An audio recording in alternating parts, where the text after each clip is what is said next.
श्री सरस्वती माध्यमिक कन्या विद्या मंदिर नवा थोराड़ा राजकोट कक्षा 9 विषय हिंदी पाठ 2 न्याय मंत्री लेखक श्री सुदर्शन। केम छो विद्यार्थी बहनों मजामां? आज आपणे हिंदी विषय में आगळ वधीशुं। विद्यार्थी बहनों, गया लेक्चर में आपणे कविता 1 आराधनानो अभ्यास कर्यो। आज आपणे हिंदी विषय में पाठ 2 न्याय मंत्री पाठनो अभ्यास करीशुं, शीखवानी कोशिश करीशुं। तो प्रथम हम थोड़ा कवि परिचय करें तो न्याय मंत्री यानी कि न्यायाधीश पाठ के लेखक का नाम सुदर्शन जी है। सुदर्शन जी का मूल वास्तविक नाम बद्रीनाथ शर्मा था। उनका जन्म 1896 में पंजाब के सियालकोट नामक स्थान में हुआ था। बचपन से ही उन्होंने कहानियां लिखना प्रारंभ किया था। पुष्पलता, सुप्रभात, परिवर्तन, पनघट, नगीना आदि उनके सुप्रसिद्ध कहानी संग्रह है। गुजराती में कहानी यानी वार्ता उनके एकमात्र उपन्यास है भागवंती। अब विद्यार्थी बहन, हम इस पाठ के थोड़ा संक्षेप में सार समझेंगे तो इस कहानी में सम्राट अशोक राजा अपने राज्य के लिए सर्वश्रेष्ठ न्याय मंत्री की खोज में था। शिशुपाल से मुलाकात होने पर उनकी योग्यता देखकर उसे न्याय मंत्री बनाया। न्याय न राजा देखता है न रंग। न्याय तंत्र पर विश्वास दिलाने के लिए यहाँ प्रयास किया है। नई पीढ़ी के लिए इस प्रेरक कहानी द्वारा न्याय तंत्र की जिम्मेदारी का भी महत्व समझाया है। एक दिन संध्या का समय था। चारों ओर अंधकार फैल चुका था। ऐसे में किसी ने बाहर से घर का दरवाजा खटखटाया। कौन है?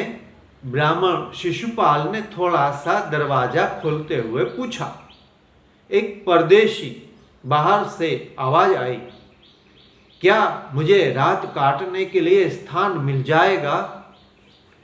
जैसे ही शिशुपाल ने पूरा देखा, खोला, उनकी समझ में एक दिन संध्या का समय था। चारों ओर अंधकार फैल चुका था। ऐसे में किसी ने बाहर से घर का दरवाजा खटखटाया। कौन है? ब्राह्मण शिशुपाल ने थोड़ा सा दरवाजा खोलते हुए पूछा। एक परदेशी बाहर से आवाज आई, क्या मुझे रात काटने के लिए स्थान मिल जाएगा? जैसे ही शिशुपाल ने पूरा दरवाजा खोला, उनके सामने एक नवयुवक खड़ा था।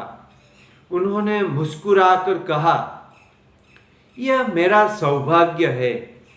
अतिथि के चरणों से यह घर पवित्र हो जाएगा। आइए, पधारिए। अतिथि को लेकर शिशुपाल घर में आए और उनका आदर सत्कार किया। फिर दोनों उस समय की देश की अवस्था पर बातें करने लगे।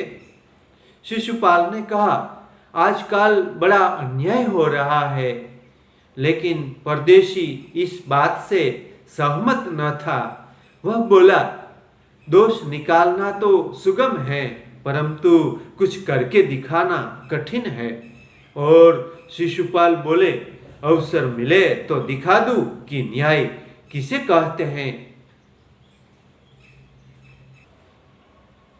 शिशुपाल का न्याय मंत्री बनना, वह युवक और कोई नहीं, स्वयं सम्राट अशोक राजा था। एक दिन उन्होंने शिशुपाल को अपने दरबार में बुलाया और अपनी राज मुद्रा देकर उसे न्याय मंत्री बना दिया। शिशुपाल को न्याय मंत्री बनने का अवसर मिला। शिशुपाल को न्याय मंत्री बने अभी 1 ही महीना हुआ था कि एक रात किसी ने एक पहरेदार की हत्या कर दी। शिशुपाल ने अपराधी का पता लगाने में दिन रात एक कर दिया। स्वयं सम्राट ही अपराधी था। शिशुपाल को पता चला कि सम्राट अशोक ने ही पहरेदार के हत्या के अपराधी थे।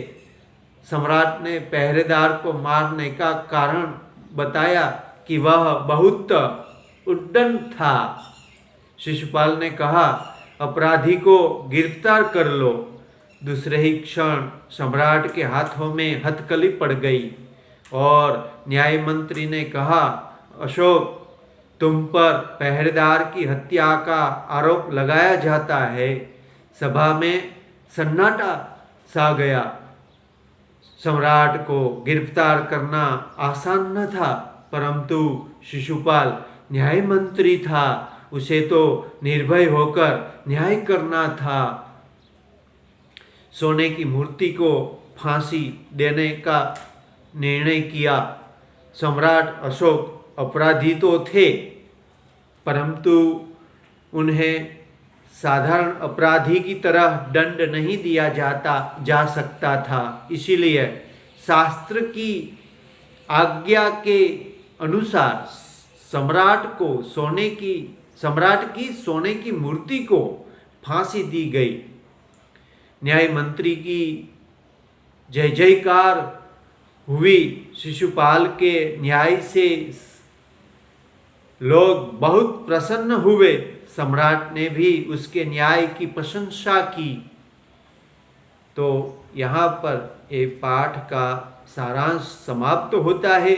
आप टेक्स्ट बुक से एक बार पूरे पाठ का अध्ययन करें और आगे के लेक्चर में हम इस पाठ के प्रश्नों के उत्तर की चर्चा करेंगे और वह प्रश्नों के उत्तर आप नोट में लिख लीजिए और बाद में मुझे बताना होगा आपको।